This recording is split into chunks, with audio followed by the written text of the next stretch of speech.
students, welcome to your IT class. And in the previous class we learned about the basics of our Linux operating system, in which we learned about what is operating system and what are the basic features of Linux. So in this session we are going to learn about Linux directory structures. Directory structure means like in Windows we have various disk drive like local disk, CE, or whatever customized drives we create. Okay, so same way in Linux we have directory structures. The very first and the most important is /. इसको हम क्या बोलते हैं? Root directory. इस directory का name क्या है हमारा? Root directory. रूट डायरेक्टरी क्या है?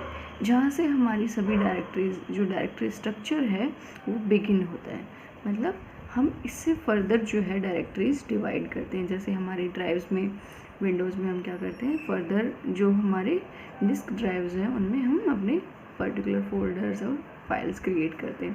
तो सेम में ये आपका क्या है? /, जिसको हम रूट डायरेक्टरी बोलते हैं, आपका बेसिक डायरेक्टरी है जहाँ से आपके फर्दर डायरेक्टरी स्ट्रक्चर जो है वो डेवलप होता है. इसके बाद है बूट डायरेक्टरी. बूट में क्या है? बूटिंग फाइल्स स्टोर होते हैं. बूटिंग फाइल्स कौन से होते हैं? जो आपके सिस्टम को रन करने के लिए कंपल्सरी होते हैं, मैंडेटरी होते हैं. जैसे आपके विंडोज़ में आपने प्रीवियसली मेमोरीज में पढ़ा होगा, you have 2 type of main memory, that is RAM and ROM. तो रोम में हम क्या स्टोर करते हैं? BIOS files, that is our booting files. जब आपका सिस्टम रन होना शुरू करता है, जब आप लोड करते हैं, that process is booting, and the files needed for booting are booting files. So boot जो डायरेक्टरी उसमें हम क्या स्टोर करते हैं? बूटिंग फाइल स्टोर करते हैं. नेक्स्ट इज और ETC. ETC में क्या होती है? आपकी कॉन्फ़िगरेशन फाइल स्टोर होती हैं. दैट मीन्स आपका जो ऑपरेटिंग सिस्टम है वो कितना उसकी प्रोसेसिंग है, कैसे वो उसके जो जितने भी कंपल्सरी डिटेल्स होती हैं, all about your operating system, that are configuration files, and these are stored in etc directory. Okay, next है etc/init tab. You can see if we divide this word init tab, init मतलब initial, जहाँ से startup होता है. It describes the process are started on boot. That means इस directory में क्या है? आपको इंफॉर्मेशन मिलती है कि बूटिंग जो प्रोसेस है वो स्टार्ट हो चुकी है. Next is etc/fs tab. इसमें क्या है आपकी? You can learn from f is floppies, जिसमें आपकी जो स्टोरेज डिवाइसेस हैं उनके रिगार्डिंग इंफॉर्मेशन आपको प्रोवाइड की जाती है. Next is etc password. Password is written in abbreviated form PASSWD. It contains user definitions. User definitions means आपने ऑपरेटिंग सिस्टम में, पर्टिकुलर ऑपरेटिंग सिस्टम में जितने भी यूजर्स क्रिएट किए हैं उनकी पर्टिकुलर इन्फॉर्मेशंस क्या क्या हैं. जैसे उनका यूज़र नेम, पासवर्ड जहाँ स्टोर होंगे, that is our directory etc/password. Next is a bin directory. Bin क्या करते हैं? It stores the files that are needed for system to operate.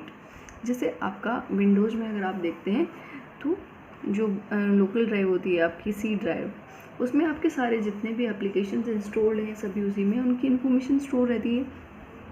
Same way you can compare bin, जहाँ आपकी सारी mandatory needed files हैं वो क्या होंगी? स्टोर्ड होंगी. नेक्स्ट क्या है आपका? SBIN. SBIN में क्या होगा? Contain system admin programs which can only be run by root user.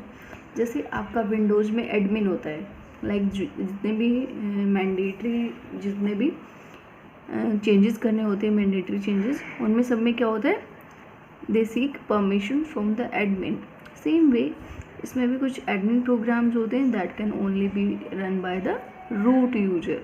मतलब जिसमें अगर आप कह सकते हैं एज कम्पेयर टू विंडोज़ कि एडमिन के द्वारा ही वो रन हो सकते हैं. Next is our user. User में क्या है? It is the directory that stores user applications. जैसे जो भी एज पर और रिक्वायरमेंट हम अपनी एप्लीकेशन इंस्टॉल करते हैं वो सारी कहाँ स्टोर होंगी? आपकी यूज़र में। And user slash doc, doc means documentation या डॉक्यूमेंट्स। दैट मीन्स जितने भी हमने एप्लीकेशंस इंस्टॉल की हैं उनकी इंस्टॉलेशन फाइल्स कहाँ होंगी आपकी डॉक में। उनकी डॉक्यूमेंटेशन यूज़र ऐप्स की that will be stored in user doc. Next we have user SRC. SRC is the abbreviated form of source. It contains the source files for user apps. जैसे आप देखते हैं कि आप कोई भी एप्लीकेशन जब इंस्टॉल करते हैं विंडोज़ में तो उसका एक फोल्डर क्रिएट हो जाता है कहाँ पे, लोकल डिस्क C में। सेम वे आपकी जो SRC डायरेक्टरी है उसमें आपकी सोर्स फाइल्स जो हैं वो क्रिएट हो जाएंगी। Next is user include. ये क्या है, हेडर फाइल्स जो है सी कंपाइलर के लिए कंटेन करता है। सी कंपाइलर क्या बेटा, सी लैंग्वेज होती है कंप्यूटर लैंग्वेज जिसमें आप कोई भी कोड लिखते हैं, प्रोग्राम जो है क्रिएट करते हैं अपने कंप्यूटर का, ठीक है, कुछ पर्टिकुलर फंक्शन परफॉर्म करने के लिए। जैसे आपको ऑटोमेटिकली जो है टेबल क्रिएट करनी है या फिर जब यूजर डाटा एंटर करता है तो उस पर कोई डाटा मैनिपुलेशन आपको करनी है, कुछ भी, जैसे आपका कंप्यूटर का प्रोग्राम आपको सी लैंग्वेज में बनाना है तो उसमें कुछ हेडर फाइल्स होती हैं। दैट मीन्स कुछ फाइल्स जो हैं वो प्री डिफाइंड होती हैं, जैसे हैश इंक्लूड जब आप प्रोग्रामिंग सीखते हैं तब यूज़ करते हैं। तो ये क्या होती है, हेडर फाइल्स होती हैं जो कि लाइनक्स में कहाँ स्टोर होंगे, आपकी user include. Next we have user local. Local as the name suggest क्या है आपका, लोकल स्टोरेज एरिया। इसमें क्या है, apps and files are stored here and not shared on network. That means the files stored in local directory are only used on that particular operating system. Okay, next we have lib. Lib or we can say library. It is the abbreviated form of library. इसमें क्या है आपकी DLL होती है, DLL dynamically linked library. Dynamically means आपके पास to terms होती है, static and static. Static and dynamic में क्या फ़र्क होता है, जैसे स्टैटिक हम परमानेंटली उसको अटैच कर देते हैं उस चीज़ को, and dynamically means during run time जब भी एज पर आवर रिक्वायरमेंट उस चीज़ को अटैच कर लेते हैं and as per our requirement हम उसे डीएक्टिवेट कर लेते हैं। तो लिब में क्या है आपकी डायनामिकली लिंक्ड लाइब्रेरी है, मतलब यहाँ से हम कोई भी प्रोग्राम या कोई भी हेडर फाइल्स कुछ भी आपको उठाना है सोर्स फाइल तो कब यूज़ करते हैं, as per our requirement in our program. Next आपके पास है होम डायरेक्टरी। होम डायरेक्टरी क्या है, it is a directory which gives users personal files. Personal files means जैसे आपने विंडोज़ में आप देखते हैं कि आपके क्या होते हैं, यूज़र्स होते हैं, यूज़र अकाउंट, जैसे स्टूडेंट यूज़र है, गेस्ट यूज़र है या फिर एक एडमिन यूज़र है। तो उसमें क्या होगा, जो कंटेंट आपका गेस्ट में है या फिर स्टूडेंट यूज़र के अंडर आपने जो भी काम किया है वो किस में होगा, उसी पर्टिकुलर जो यूज़र के अंडर होगा वही पर्टिकुलर यूज़र उस कंटेंट को व्यू कर पाएगा। सेम वे आपका होम डायरेक्टरी इन लाइनक्स होता है, वो क्या होता है, पर्सनल स्पेस होता है हर यूज़र का, जहाँ पे यूज़र अपने पर्सनल फाइल्स को सेफली रख सकता है। That means they can not be approached by the other user. Okay, next is our root directory. Root directory क्या है, super users home directory. Super user यहाँ पे कौन होगा, रूट यूज़र होगा, है ना, लाइक जहाँ से आपकी सिस्टम, जैसे अगर आप कंपेयर करें जो एडमिन होगा, जहाँ से हमें हर चीज़ के लिए परमिशन सीख करनी पड़ेगी if you want to make any changes. So super user is the root user.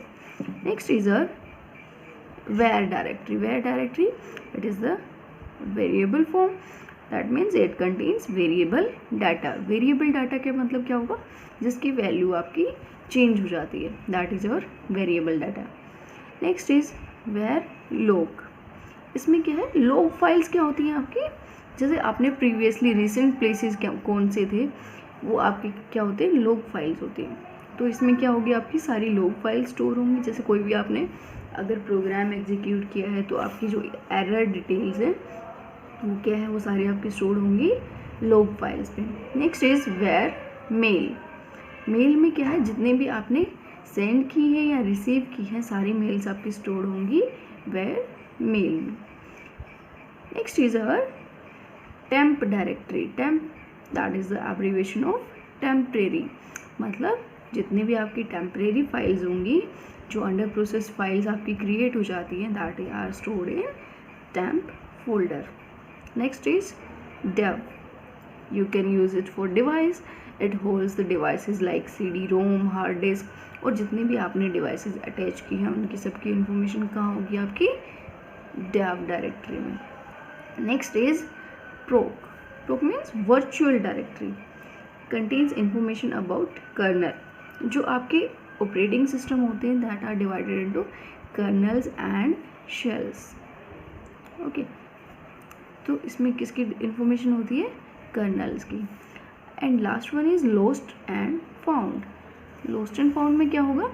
Linux, जिसमें आप होल्ड करते हैं डाटा आफ्टर सिस्टम क्रैश. मतलब in case of any miss happening और any data loss, our information is stored in lost and found directory. Okay, so these are different directory structures of Linux that we have to learn. Thank you, class.